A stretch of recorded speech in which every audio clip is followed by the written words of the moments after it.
বেশিরভাগ মানুষেরই মানে একটা বয়সের পর বিভিন্ন ধরনের হাঁটুর ব্যথায় ভোগেন বা অনেক বেশি সংখ্যক মানুষ এতে ভোগেন।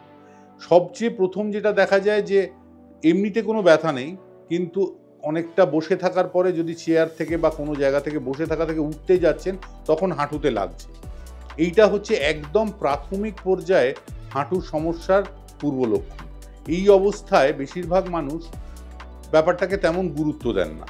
বেশিরভাগ ক্ষেত্রে এই অবস্থায় যেটা করা হয় সেটা হচ্ছে আচ্ছা ঠিক আছে, একটু ব্যথা হচ্ছে, ও সেরে যাবে, বয়স হলে ব্যথা হয়, এই ধরনের একটা অ্যাটিটিউড থাকে। এবং এই ধরনের যে একটা মনোভাব, এটা কিন্তু আদতে ভীষণ ক্ষতিকর।